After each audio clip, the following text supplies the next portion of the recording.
arma, un beso que calma, el lámpara desarma la calma y accionas alarma. Llegué a mi pueblo el día y había una nueva botillería, qué porquería, ¿no? Las quemaría, el hip hop me gusta, el hip hop te gusta, el hip hop te asusta, el hip hop me ayuda, el hip hop puta hermano, la mano, cotidiano bebamos, un libro y un tramo, que recorro en Transantiago, el traficante, el almacén, a ver no yeden, 100 me pide un yonki en la esquina y le digo que no tengo, vecinos peruanos, gitanos, mapuches, colombianos, anarcos, comunistas, evangélicos, cristianos, el día a día. Recordamos que en este instante, en esta quinta y última jornada de la segunda Feria Internacional Democracia y Derechos Humanos Recoleta 2024, se están desarrollando en la Sala Salvador Allende la presentación del libro Imaginar el Futuro, la izquierda en una nueva época, con Manuel Antonio Garretón, Fernando Adria, Valesca Naranjo y Alexis Cortés. Mientras tanto, en la Sala Julieta Kirgut se está desarrollando la presentación del libro Hacia una nueva guerra civil mundial, con Mauricio Lazarato y Mario Sobarzo. También de manera paralela, en la Sala Gabriela Mistral, se lleva a cabo el conversatorio Bielsa y Mona, un mito plebeyo, con Antonio Gómez Villar, Nadia Fink y Juan Comínguez.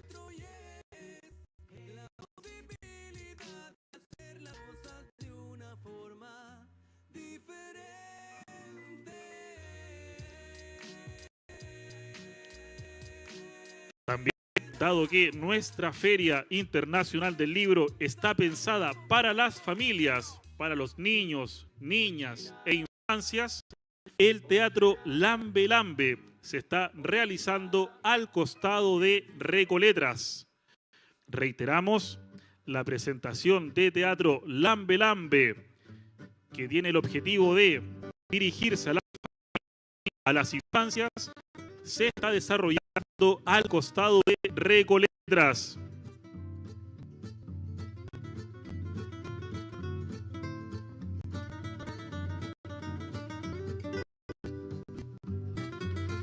Tenemos firmas y de autores. En el stand número 8 podrán encontrar a Dame Vago. En el stand 17 de 5 bases cuentas el Piquet firmando sus libros El Partido de los Valientes y Caciques. En el stand 20, Hojas de Parra, Penguin Random House, se encontrará Pascal Bonafoy firmando su libro Rodrigo Rojas de Negri. En el stand 28 de Seibo Ediciones estará Francisco Marín firmando sus libros Asesinato de Neruda y Allende, Autopsia de un Crimen. En el stand 35 del Centro de Estudios Francisco Bilbao se encontrará Patricio Quiroga firmando sus libros Compañeros.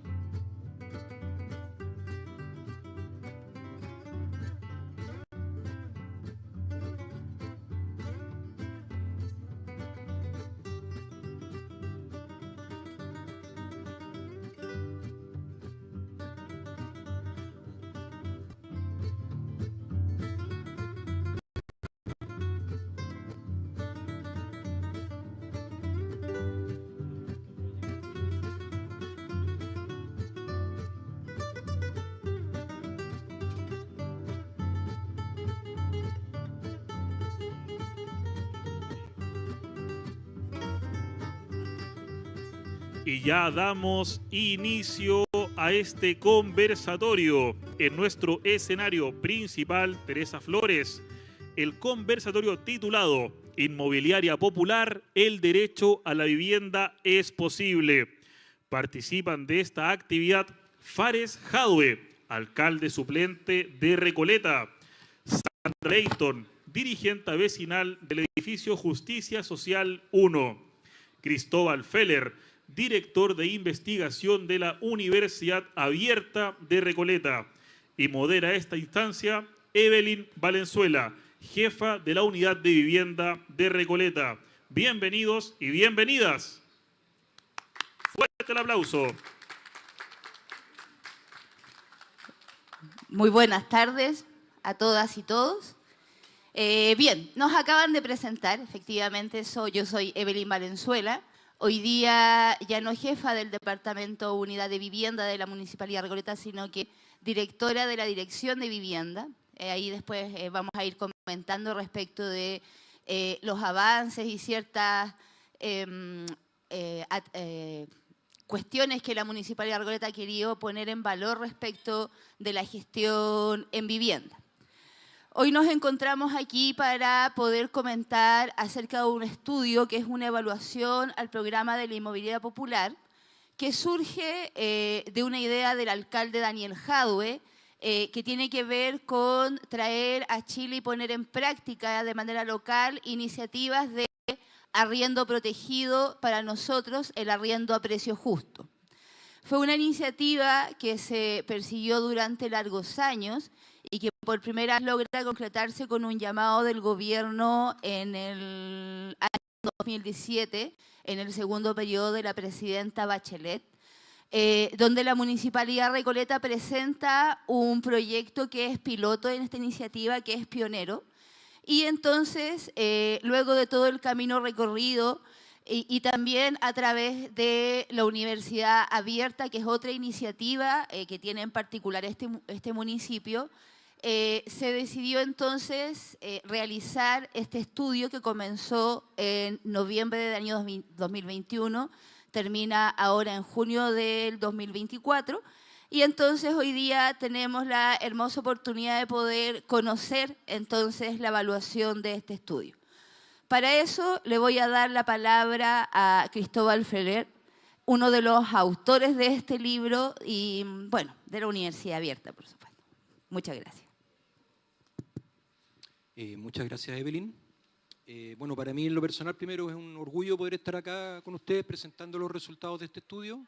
Les voy a comentar primero brevemente el contexto de esto. Yo estoy acá en representación de la Universidad Abierta de Recoleta, que tal como la inmobiliaria, tal como la farmacia, la óptica, son iniciativas innovadoras, populares de la Municipalidad de Recoleta. Y probablemente quienes conozcan a la universidad acá la deben ubicar por los cursos. Hay una gran cantidad de cursos gratuitos, digitales, presenciales, abiertos a la comunidad de Recoleta. Yo les quiero contar que no solamente somos eso, efectivamente somos una universidad, a pesar de que a algunos sectores les molesta que utilicemos esa palabra, o sectores que creen que universidad es aquellos que entregan títulos profesionales. En el resto del mundo entendemos que universidades son instituciones que hacen docencia, que hacen investigación también. Entonces nosotros hacemos investigación. No hacemos cualquier investigación, digamos. ¿Qué investigación hacemos? Aquella que hace sentido a nuestra comuna. Y en particular, ¿qué mayor sentido que evaluar nuestros propios programas populares? Nosotros cuando empezamos con la universidad, partimos del diagnóstico que había iniciativas, dentro de las cuales la más paradigmática era la farmacia popular, que eran muy conocidas por todo el mundo, pero no contaban con una sistematización, un documento que dijera esto funciona así, esto ha tenido determinados resultados, estos han sido sus impactos, y quisimos avanzar en esa línea, poner en valor, sistematizar, contar de qué se tratan estas iniciativas populares, para que también se puedan replicar en otras comunas, cosa que ya vemos que ha pasado en distintos lugares, en particular con la farmacia, la óptica y ese tipo de iniciativas. En esta ocasión quisiera presentar lo que tiene que ver con la inmobiliaria popular, que es una iniciativa de más difícil replicabilidad, digamos, y contarle un poco cómo ha sido esta evaluación para que a partir de eso podamos discutir un poco sobre el problema de la vivienda en Chile y cómo solucionarla acá, en Recoleta, digamos, más allá de las grandes reflexiones políticas en torno a este tema. Lo que hicimos nosotros entonces fue un estudio científico, digamos, desde las ciencias sociales que buscó sistematizar cómo se implementó el programa de inmobiliaria popular en Recoleta y cuáles fueron sus impactos en la comunidad, en el mundo político. Para eso, ¿qué hicimos? Hicimos 12 entrevistas a académicos y a trabajadores de la Municipalidad de Recoleta que estaban relacionados con temas de vivienda y con la implementación de este programa, del Ministerio de Vivienda también. También hicimos entrevistas y focus group con las personas que viven en el edificio Justicia Social 1, como Sandra, que nos acompaña hoy día, que nos permitió conocer, digamos, de primera fuente cómo es la vida allí, cómo fue la evolución del programa. Y también hicimos entrevistas y una pequeña encuesta a personas que viven alrededor del condominio, en la población Quinta Bella, que no viven allí, para ver cómo había sido el impacto en el barrio de esta iniciativa. Perdón. Ahí sí. Entonces, esta lámina habla un poco del contexto en el que surge el programa inmobiliario popular. Repasamos un poco la historia de las políticas de vivienda en Chile, que es una historia gigantesca que daría para una presentación muy larga, digamos, pero en lo medular lo que tenemos es que a partir de la dictadura empieza, por decirlo en simple, el neoliberalismo en las políticas de vivienda. Se desregula el uso del suelo y se empiezan a crear esta gran cantidad de comunas periféricas, que es donde se concentran los bolsones de pobreza en la capital, en algunos casos mediante gente que literalmente la subieron a la fuerza a camiones militares y la trasladaron a decenas de kilómetros de su ubicación original, creándose así todo un nuevo tipo de pobreza urbana, donde, claro, la gente tenía una casa probablemente, pero no tenía acceso a servicios básicos, no tenía acceso a transporte, entonces se crea un nuevo tipo de marginalidad urbana. En este modelo, el mercado inmobiliario es quien provee las viviendas. El Estado lo que hace básicamente es financiarlas y ni siquiera fija estándares mínimos de calidad. Y se logra instalar algo que es clave para entender lo que pasa actualmente, la idea del sueño de la casa propia, como un paradigma que es muy arraigado en Chile, que significa que asocia que la casa en la que tú vives tiene que ser tuya, y si no, es como algo de menor nivel, de menor calidad, que es muy distinto a lo que sucede en el resto del mundo, digamos. Ahora, en las últimas décadas, digamos, ya con la consolidación de la dictadura, la postdictadura, digamos, se hace cargo un poco las políticas de que en realidad las viviendas eran pésimas las que se construyeron durante la dictadura, se mejora la calidad de las viviendas sociales, pero se enfrenta a una problemática que es que ya casi no queda suelo en sectores urbanos cercanos. Después además viene el terremoto, que significa que muchas casas son destruidas, entonces los esfuerzos del país tienen que concentrarse en la reconstrucción más que en dar solución a las personas que estaban sin vivienda. Y además tenemos importantes oleadas migratorias, en particular durante los últimos años. Y otro problema, que mucha gente empieza a comprar casas como inversión, digamos, ya no para vivir. Cosa que responde en parte, a mi juicio, también con que nadie cree en las AFP ya. Entonces la gente sabe, digamos, la gente de sectores medio altos hacia arriba no confía en que va a tener una buena jubilación y empiezan a invertir en vivienda. ¿Qué significa esto? Que las personas que no tienen vivienda cada vez les cuesta más acceder a ella, cada vez es más caro vivir en Chile y en particular en Santiago. Eso. Bueno, en Recoleta, digamos, no es ajeno a esta realidad. Recoleta es una comuna donde hay muchas personas que viven como allegados. Uno ve también que hay muchos rucos que han surgido, en particular después de la pandemia. Hay muchos CITE donde la gente vive en condiciones precarias. Digamos, una realidad que nos toca directamente como comuna. Ese es el contexto, digamos, en el que surge este programa.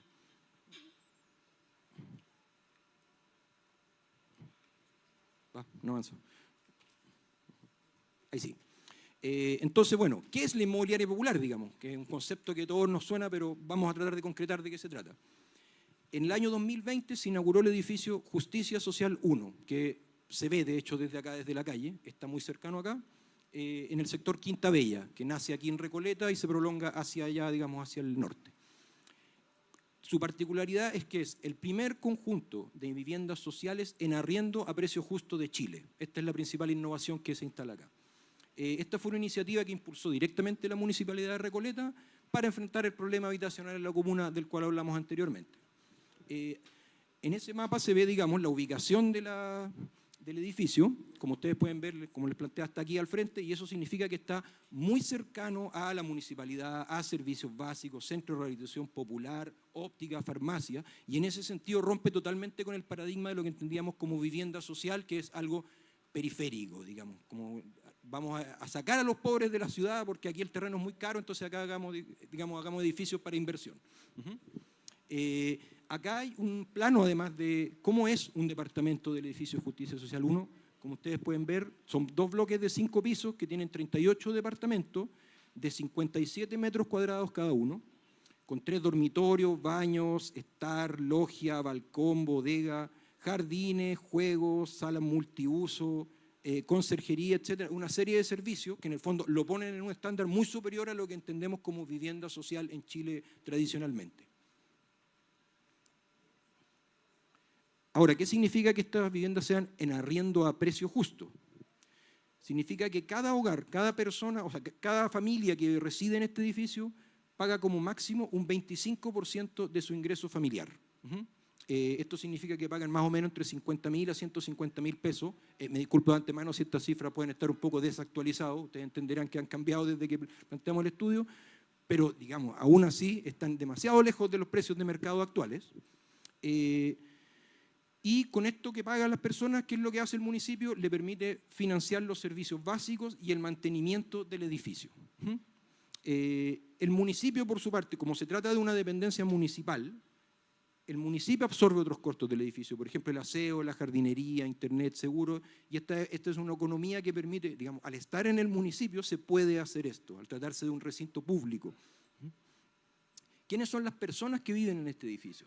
Son 38 familias, de más o menos entre 3 a 6 personas, y que son beneficiarios del subsidio de arriendo que entrega el Servio. Este es un dato importante porque para residir allí, digamos, hay un proceso de concursabilidad que es público. Las personas que tienen derecho a este subsidio de arriendo podían postular a vivir en el edificio Justicia Social 1. Se establecieron además algunos criterios para la selección de las familias, entre ellos los más relevantes: personas o familias provenientes de hogares hacinados o viviendas precarias, mujeres jefas de hogar con hijos y mujeres víctimas de violencia intrafamiliar. La selección de este grupo, digamos, se conformó una comunidad donde hay muchos niños, muchas personas mayores, también personas con enfermedades crónicas, y se establecieron algunas cuotas dentro de estas 38 familias para familias de otras comunas, para familias migrantes y para personas mayores. ¿Cómo se implementó este modelo? Como planteó Evelyn, este modelo no se inventó acá en Recoleta, digamos, es un modelo de arriendo protegido, existe en muchos países de Europa, en muchas partes del mundo, aunque acá suene, digamos, algo soviético, hay países del mundo donde esto representa casi la mitad digamos, de la disponibilidad de residencias en la ciudad, son bajo la modalidad de arriendo protegido, y en el fondo esta modalidad consiste en que se ofrecen viviendas en arriendo a personas vulnerables, de escasos recursos, que tengan bajo un cierto nivel de ingreso. ¿Cómo se implementó esto en Chile? Digamos, a partir del Ministerio de Vivienda determinó el año 2017 que podían postular al Fondo Solidario de Vivienda no solamente personas individuales, sino también municipalidades y otro tipo de organizaciones para que pudieran construir viviendas públicas.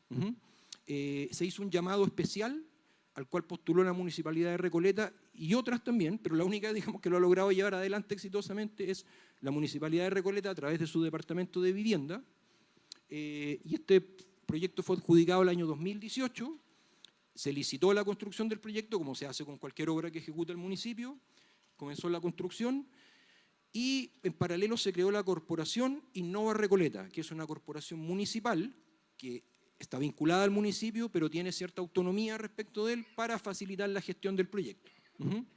Como vemos acá en este cuadro, la inmobiliaria popular tiene a su cargo la administración del condominio, el cobro de los arriendos, pago de servicios, mantenimiento y reparaciones, pero además de ser como, digamos, un administrador de edificio tradicional, también es un servicio público y en ese sentido también promueve la convivencia y la organización entre los vecinos, vecinas, genera un plan de acompañamiento social y intermedia, facilita el acceso de quienes residen allí a beneficios y apoyos municipales.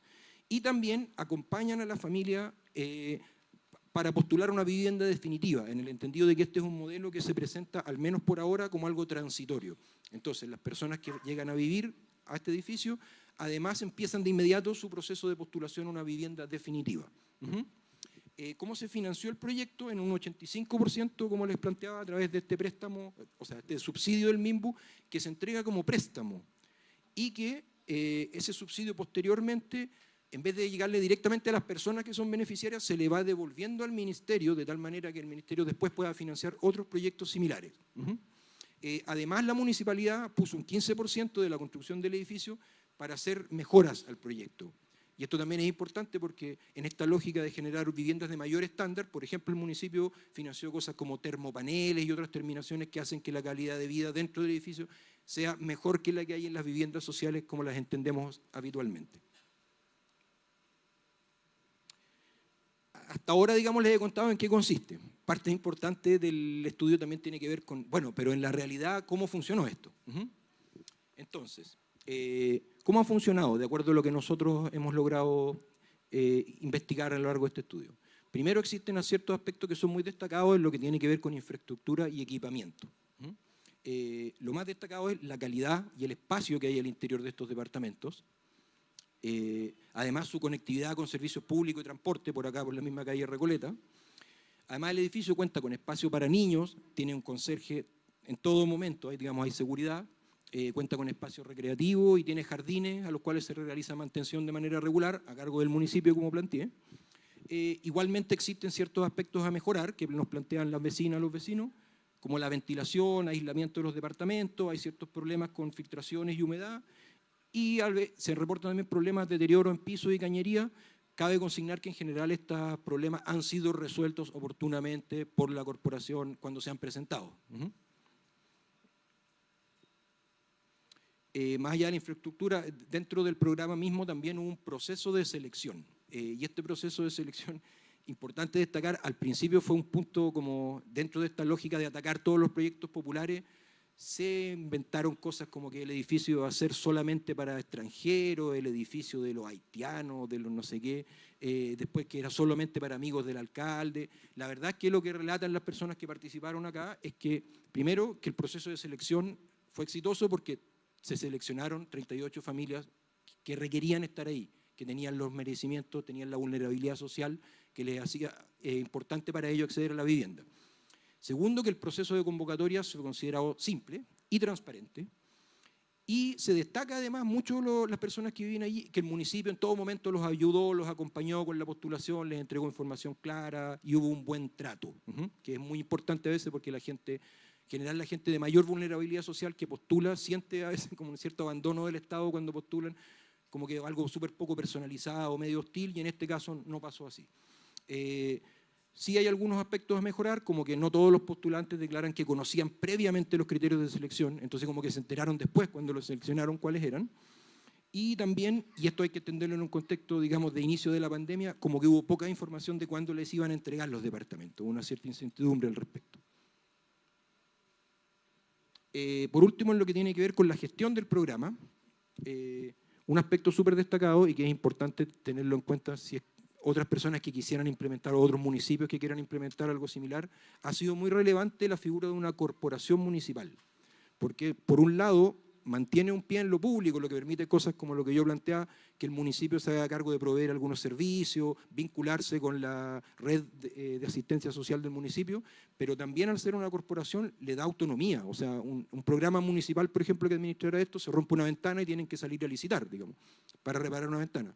Al ser una corporación, tienen cierta autonomía y rapidez en la gestión que les permite responder rápidamente a los requerimientos de los vecinos. También hay una buena evaluación del personal de aseo y seguridad, de la convivencia al interior del edificio, tema que no es menor en estos tiempos a veces un poco violentos, agresivos que corren, la organización y la solidaridad entre residentes del condominio, también es muy destacado, y el constante apoyo social del municipio y la información que le entregan a los residentes, no solamente de aspectos, digamos, domésticos, sino también de los beneficios y servicios municipales, cosa que los vecinos siempre puedan acercarse acá al municipio y acceder de manera prioritaria a estos beneficios. ¿Qué aspectos se pueden mejorar? Siempre hay una urgencia por resolver ciertos problemas que no siempre se logran, por ejemplo, filtraciones, humedad, algo así. Algunos vecinos relatan que no siempre se resuelve todo lo rápido que ellos quisieran. Al inicio hubo algunos problemas de convivencia, que también hay que entenderlo esto en un contexto de pandemia, gente que recién está llegando, muchos de ellos era la primera vez que vivían en comunidad, digamos, pero todo esto se logró resolver con la mediación del equipo administrador, que en ese sentido jugaba un papel relevante como en asegurar la convivencia al interior de la comunidad. No obstante, igual siempre la gente demanda que haya mayor acompañamiento comunitario, le gustaría ver a siempre a alguien de la inmobiliaria presente en el edificio como atendiendo a sus necesidades. Ahora, ¿cómo ha impactado esto? ¿Qué ha significado para quienes viven en el edificio, en primer lugar, el poder acceder a este beneficio? Lo primero, que me parece que es lo más sustantivo de todo lo que voy a decir hoy día, es que la calidad de vida de quienes residen en el edificio Justicia Social 1 ha mejorado de manera significativa. O sea, gente que proviene de condiciones precarias anteriormente y que hoy día viven, de acuerdo a ellos mismos lo relatan, muy por encima de lo que podrían financiar con sus propios recursos en el mercado privado. Mucho mejor que gente que paga mucho más, digamos, por el arriendo de un departamento mucho más pequeño, de menor calidad. Y en ese sentido las personas reportan que se sienten orgullosas y agradecidas por formar parte de esta experiencia pionera de esta comunidad de arriendo a precio justo. Eso, además, digamos, del ahorro natural, implica cambios en la calidad de vida. Les permite cubrir otros gastos básicos, les permite ahorrar para una vivienda, les permite comer mejor. les permiten recrearse, cosas que antes no hacían porque el 100% de su ingreso estaba destinado como a sobrevivir. Además tienen más tiempo libre para realizar tareas domésticas, para estar con su hijo, para cuidar a su familia, etcétera, para tener tiempo de calidad en familia. O sea, hay un impacto que no solo es económico, es un impacto personal, subjetivo importante. Se ha fortalecido la organización vecinal. La comunidad cuenta con un comité de vivienda, que es destinado a la postulación a una vivienda definitiva, y con un grupo motor que integra Sandra, que nos va a contar más después, que viene a ser como una especie de junta de vecinos, de directiva del edificio, que ha permitido trabajar como comunidad y no cada uno por su lado, digamos, resolviendo sus problemas. Y otros impactos que no sabemos si son buenos o malos, digamos, pero que las personas que viven en el edificio Justicia Social 1 han elevado sus expectativas. Una vez que salgan de ahí, quieren vivir en algo mejor, ya no se conforman, digamos, con cualquier vivienda social. Tienen una expectativa más alta para una futura casa propia.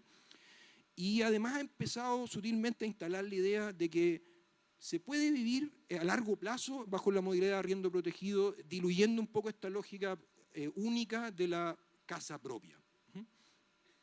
Ahora también hay un impacto que va más allá de quienes residen ahí. Es un impacto a nivel comunal y nacional, como muchos de los programas que emanan de aquí desde Recoleta, que tienen una proyección política nacional que va mucho más allá de los vecinos.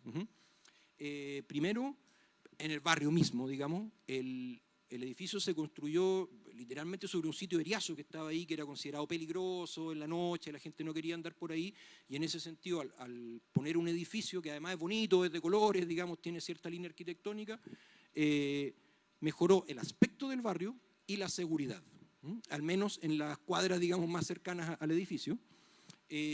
Además, al principio había cierto temor que sucede en todo proyecto de vivienda social, o sea, incluso gente que está en otras viviendas sociales no quiere que llegue gente así de viviendas sociales porque hay un cierto prejuicio que existía acá también al inicio y que se fue diluyendo a medida que se instaló el edificio y se produjo una convivencia natural entre las personas que viven ahí.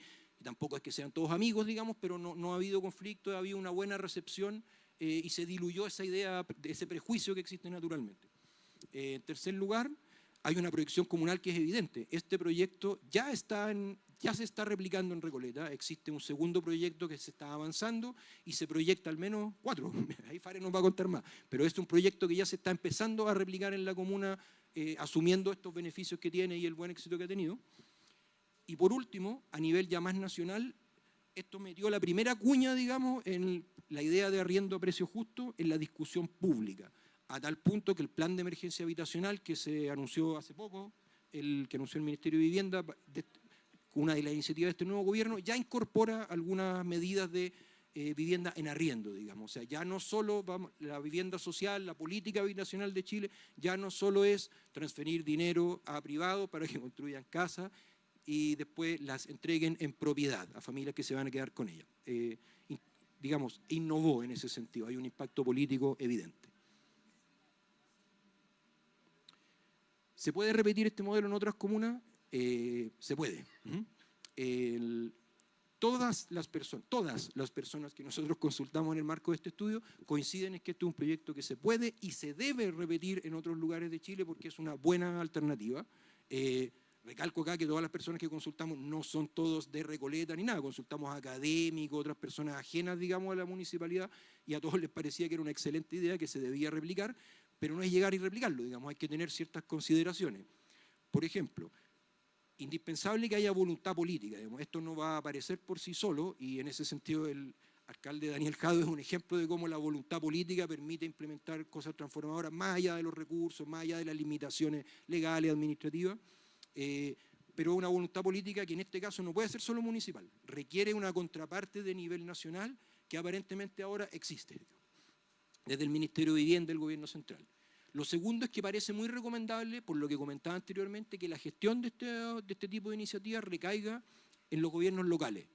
No en el ministerio, porque el ministerio no tiene la capacidad como de hacerse cargo de las necesidades particulares de cada comunidad, sino que más bien tiende a hacer programas estandarizados, pero tampoco es bueno que esto quede ultra atomizado como a nivel de vecinos, de pequeñas comunidades, porque hacer un municipal permite todo esto que hablamos antes, estar conectado con los beneficios de la municipalidad, tiene un tema de escalamiento de costos y todo eso.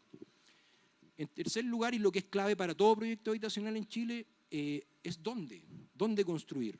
Cada vez es más escaso y para eso es importante, y esto sí requiere un esfuerzo a nivel nacional, quizás construir un banco de suelo, que no todo el suelo de las grandes ciudades esté librado al mercado inmobiliario. El Estado tiene la responsabilidad de resguardar ciertos terrenos para que la gente viva, no solamente para que la gente construya para especular, para los grandes grupos financieros, sino para que las personas tengan un lugar donde vivir.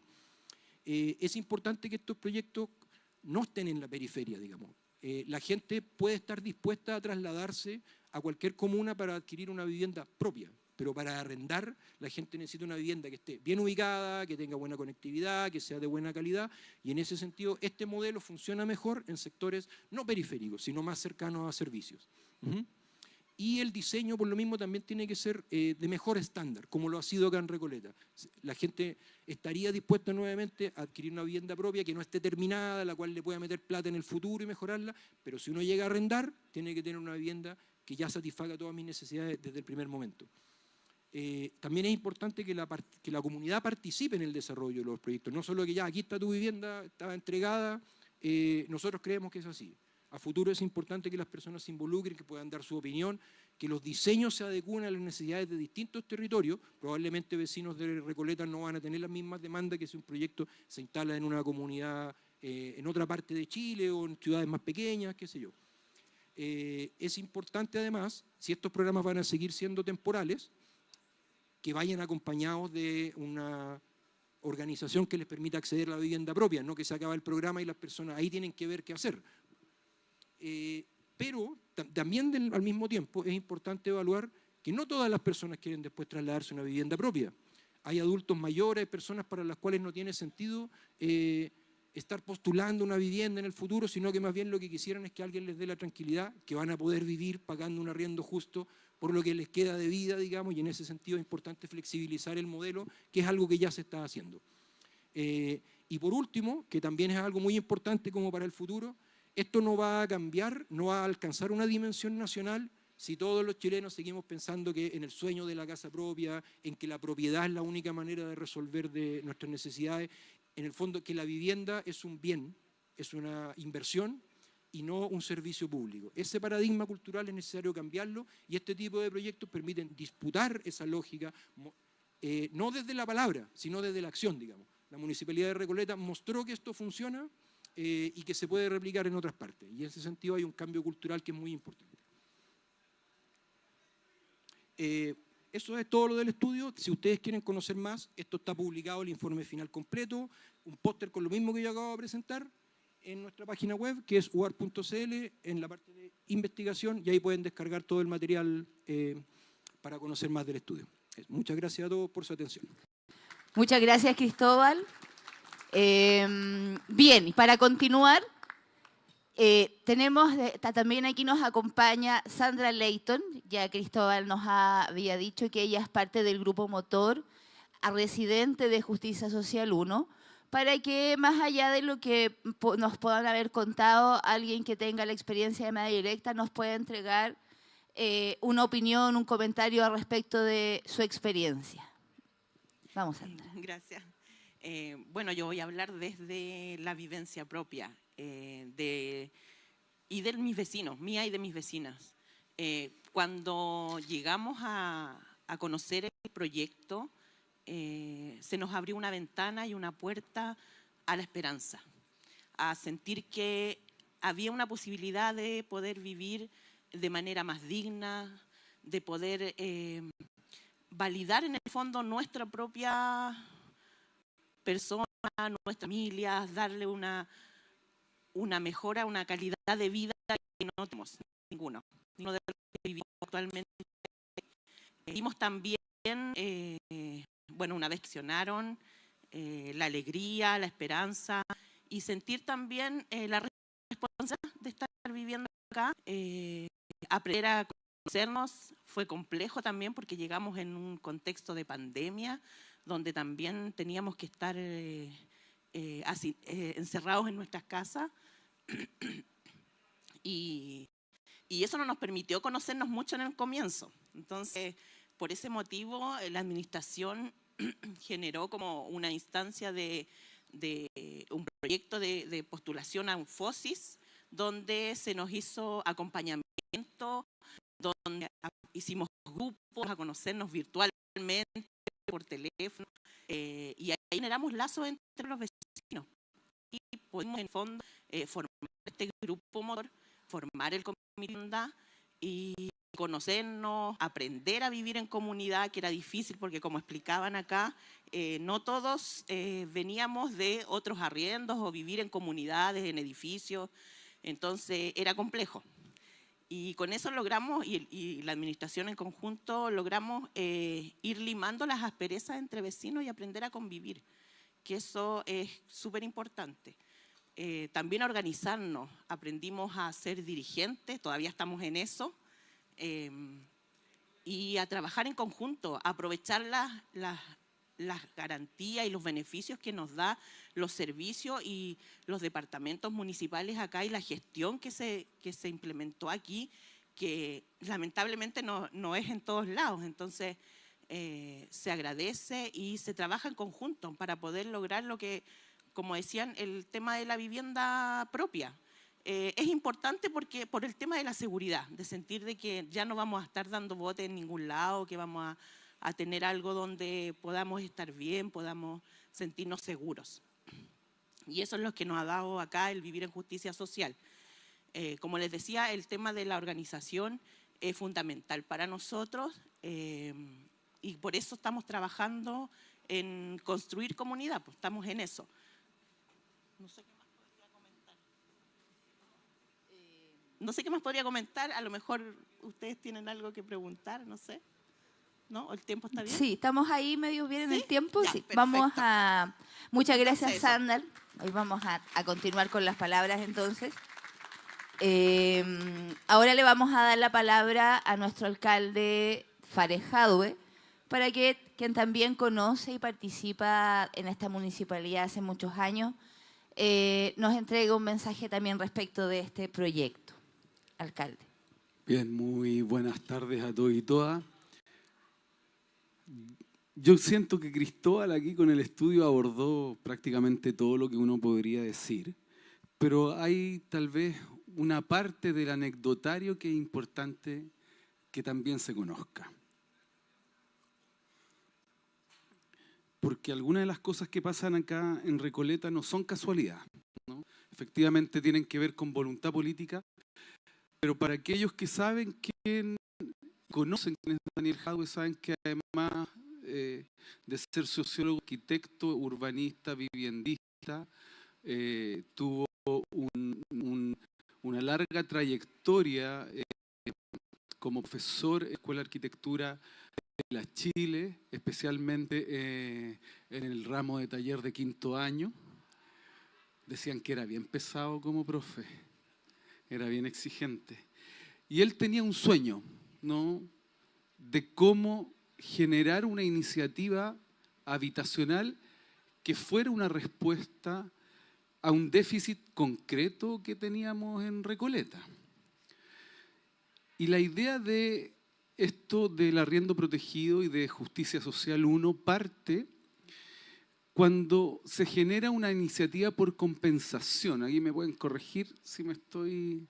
Pues se genera una iniciativa por compensación de la empresa Cerecita, donde tiene que entregar terrenos y parte de ese terreno lo transforman en un proyecto inmobiliario que es un condominio armónico que efectivamente traía una parte de departamentos que se pueden adquirir vía crédito hipotecario y una parte de condominios sociales que eran departamentos entregados en bruto, ¿no? Traía una combinación.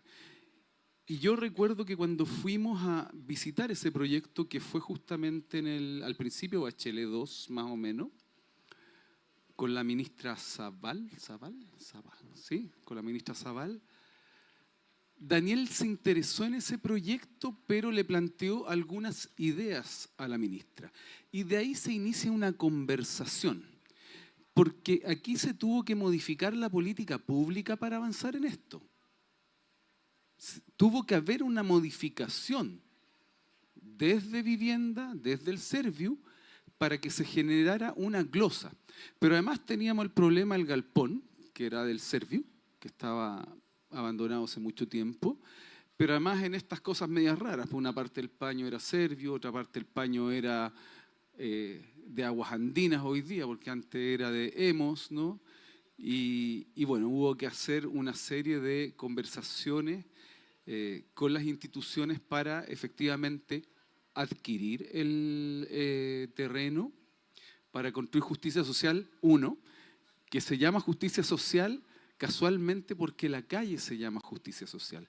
Toda la Quinta Bella, que fue una población pensada en que se empezó a construir en tiempos de del estado de bienestar, ¿no? Cuando el Estado tenía una mirada distinta, ¿no? Entonces todas sus calles se llaman armonía, esperanza, gratitud, bueno, y también está justicia social.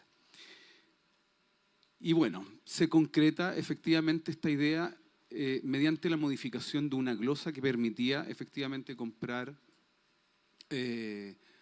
un terreno con recursos del Estado. Pero además esto tuvo un impacto posterior que fue asumido por, y lo dijo Cristóbal en el marco de la emergencia habitacional, como una política pública nacional de carácter exitoso. ¿Por qué? Porque permite que familias, en un proceso transicional a la vivienda definitiva, generen condiciones objetivas, condiciones materiales de mejora de calidad de vida, de posibilidades de elevar su expectativa de vida. O sea, mamás que ahí llegaron viviendo una situación de violencia, que fue de compleja administración, ¿no? Porque había que ver cómo se velaba incluso por las medidas de alejamiento de ciertas personas, porque hubo un criterio ahí, ¿no? Y que Daniel también quiso darle un componente tal vez de género a la postulación, que la postulación, y era una discusión, porque yo en ese minuto era director de desarrollo comunitario y era complejo pensar que ibas a... y ahí también está la valentía de Daniela de avanzar a pesar de los riesgos, de que podía efectivamente constituir un espacio donde se concentraban problemas psicosociales. Y por lo tanto, si esto no tenía un buen acompañamiento del municipio, de la corporación que se crea para administrar, que además la corporación se crea y desarrolla, impulsa, le da una fuerza, ¿no? Porque esto nace en vivienda, hoy día dirección de vivienda, ¿no? Lo toma la corporación y le da un impulso para generar, ¿no? Todos los criterios de postura. En un trabajo bien interesante, ahí está Alberto Pizarro, ese señor que está ahí. Alberto, levante la mano.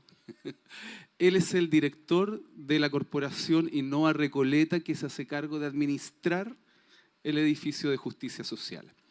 Y Alberto, que tenía también una larga experiencia en vivienda, convoca a actores públicos y actores privados, y actores municipales que conocían muy bien la realidad, convoca a la Dideco, a la Jefatura Social, para mirar cómo debía, ¿no? A vivienda también, que había participado del proceso de diseño, porque finalmente el diseño lo termina siendo un actor que es privado, pero que era es de mucho renombre, Juan Sabaj, que es Premio Nacional de Arquitectura, que nos dona el diseño para que estas viviendas pudieran tener. Yo creo que todos entendemos que un buen diseño del espacio efectivamente brinda bienestar. Puede ser pequeñito, pero que si está muy bien pensado, ¿no? Puede significar mucho para una familia. Entonces, aquí se generaron, y yo creo que eso, de alguna manera, es un valor que tiene Daniel, que él logra, así como un imán, atraer algunos apoyos y personas, poniendo siempre la voluntad política al centro para lograr desarrollar un proyecto. Bueno, tenía todo esto, se generan las postulaciones, para 38 departamentos postularon más de 3.000 familias. ¿Me equivoco? 3.000 y algo. Es que ya fue hace mucho rato, ya no. Entonces, más de 3.000 familias, por lo tanto, el sedazo que hubo que aplicar para llegar a las 38, ¿no?, de las cuales aproximadamente 80% son de Recoleta, ¿no?, y el otro porcentaje, como esto también era en alianza con el Servio, obviamente teníamos que dejar un espacio ahí para que la institucionalidad no pudiera poner su cuota, ¿no?, de familias de otros lugares que tenían. Y efectivamente pasó eso, estábamos en plena pandemia, y la gente decía que estábamos construyendo, que Jadwe le iba a entregar departamentos a migrantes. Después decían que Jadwe estaba construyendo un edificio para él y su familia, ¿no? Dijeron un montón de mentiras y fakes, pero que las hicieron correr inmediatamente en la población de al lado. Entonces toda la población quintabella estaba muy indignada con el alcalde porque de verdad creían estas mentiras. Entonces cuando uno iba a una reunión, a una organización, decía, no, pero si esos departamentos se los van a entregar a puros migrantes, ¿pero quién le dijo eso? Si eso no es verdad. Y nos pasamos gran parte del tiempo, ¿no?, deconstruyendo todas esas mentiras y mitos que levantó la derecha en esta comuna, ¿no? Como siempre dice la vecina, ¿sí? Algo pasa ahí, ¿no? Bueno, y avanzamos finalmente a una situación donde van llegando las familias, efectivamente en pandemia, pero además se empieza a generar una serie de cosas virtuosas. Porque el edificio está al lado de la que había sido recientemente, tenía 2 años, la Biblioteca Pedro Lemebel, la Corporación Cultural, hay un jardín infantil, hay un liceo técnico profesional, está el CESFAM Quintabella, que está más o menos como a 4 cuadras, ¿no? Y cruzando para acá tienes el metro de allá, tienes esta vía principal y tienes todos los servicios populares. Entonces, la cantidad de servicios que tenían a promedio de 5 o 6 minutos, estas familias, era maravilloso. Y eso sí era un sueño de Daniel. Daniel siempre habla que cuando pensamos la ciudad y desarrollamos la ciudad, tenemos que pensar en una ciudad, la ciudad de los 15 minutos, ¿no? Que todo esté al alcance en 15 minutos, y así tenemos una ciudad mucho más sustentable, mucho más ecológica, ¿no?, que tiene una serie de características. Bueno, y este proyecto, y para terminar, para no alargarme más, porque yo ya creo que nos van a empezar a decir que terminemos,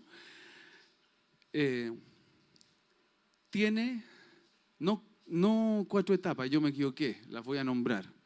Justicia Social 2, que es el terreno que está inmediatamente al lado, que tiene una copa de agua gigante y que dentro de la arquitectura del proyecto está incorporada esa copa, que es de un diseño maravilloso.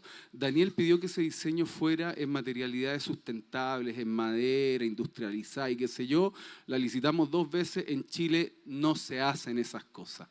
Algo pasa ahí. Tuvimos la semana pasada una reunión con el ministro Monte, le planteamos el tema y él se comprometió a ver soluciones, porque no puede ser que siempre tengamos que construir en cemento, ¿no? Tiene que haber, ¿no?, otras soluciones constructivas, y nuestro país da para eso.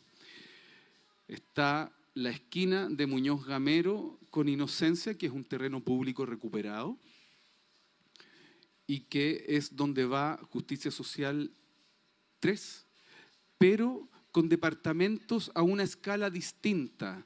No, ya no es una unidad de 38 departamentos, no tipo block, sino que son 6 viviendas, 5 viviendas, 6 viviendas, 10, me dice, 10 viviendas, ¿no?, en un espacio, ¿no?, y a una escala menor, para constituir efectivamente comunidades más pequeñas. Tenemos Justicia Social 4, que es una propiedad que el alcalde quiso comprar acá en Muñoz Gamero, un poco más arriba, ¿no?, en un proyecto también de viviendas más pequeñitas, pero que en este caso lo íbamos a hacer con nuestra constructora popular. El proyecto quedó un poquito congelado y estamos viendo una alianza con el Serviu para construir también un un edificio pequeñito tipo condominio, no a escala también menor, ¿no? Y tenemos 2 terrenos más que estamos viendo. Una es una demasía de Dorsal, que está en Dorsal con Recoleta, que es un terreno baldío que está ahí, que una vez que ya tengamos el terreno por parte del Serviu, el proyecto ya está listo también para hacer un pequeño edificio condominio con servicios abajo y todo. Y tenemos otro terreno en la población Chacabuco 3, no era un terreno, ahora es municipal, que le compramos a Aguas Andinas. El Estado, ¿no?, le entrega al privado y después el Estado le tiene que comprar de vuelta, ¿no? Esa cosa es muy rara en este país. Bueno, compramos ese terrenito y ese terrenito tiene otro proyecto, por lo tanto tenemos 5 justicia social y una posibilidad de un sexto. Entonces, esto va a seguir en la lógica de departamentos en arriendo protegido, arriendo a precio justo, en la modalidad que se explicó, pero que además va a generar una posibilidad de que nosotros, parte del déficit de vivienda que tenemos en la comuna, lo hagamos transicionar de esta manera a las familias que tienen muchos más problemas, en una transición. Justicia Social 1 tiene un comité de vivienda que se llama Justicia Social 1. El 80% de esas familias están organizadas, tienen sus ahorros y están en otro proyecto que, si todo sale bien, de acuerdo a la conversación con el ministro, ya estaríamos asegurando el terreno con el proyecto para construcción. No va a estar tan bien ubicado, pero va a estar bien ubicado aquí en el sector ahora un poco bajo, ¿no? Entonces, las familias cumplen, dan la vuelta al círculo virtuoso, se van con expectativas mucho mayores, de mujeres que me decían que no creían jamás que sus hijos, su hija, particularmente una, que quiere estudiar medicina, va a estudiar medicina, y que porque se habían dedicado toda su vida a sobrevivir y hoy día tienen una expectativa y una proyección de vida tan grande que de verdad es un orgullo sentir que una iniciativa pública con voluntad política, buscando los apoyos necesarios, puede transformar la vida tan significativamente de las familias, ¿no? De verdad es impresionante. Y se van para allá y esos 38 departamentos se vuelven, no se arreglan de nuevo y se vuelven a hacer una convocatoria y cerramos el círculo más o menos en un plazo de ¿cuánto? Unos 6 años, 6 años, ¿no? De familias que no tenían ninguna expectativa, que llegaron a un lugar, hicieron tejido social, se quieren, se conocen, se quieren, se cuidan y que van a terminar en un espacio, ¿no?, viviendo todas juntas para el resto de su vida. Maravilloso, ¿no? ¿Sí? Bien, aquí termino yo. Muchas gracias. Muchas gracias, alcalde. Solo cerrar indicando que desde la Municipalidad de Recoleta vamos a seguir trabajando en generar iniciativas innovadoras que ojalá sean replicables en todo el país. Ya hemos visto que hay cuestiones que se pueden, que la política se puede ampliar, se puede flexibilizar. Hoy en día, de hecho, este proyecto también logró el poder salirse de esta estructura de un departamento de 3 dormitorios, porque las familias somos distintas, algunas necesitamos 1, otras 2, otros 3. Entonces, de a poquito vamos avanzando en la diversidad, estamos muy contentos y creemos que vivir mejor es posible. Muchas gracias a todos. Un fuerte aplauso para Sandra Leighton, Evelyn Valenzuela, Fares Jadwe, alcalde de Recoleta, y por cierto a todos nuestros compañeros y compañeras que se presentan. Y ahora, en instantes, tendremos la presentación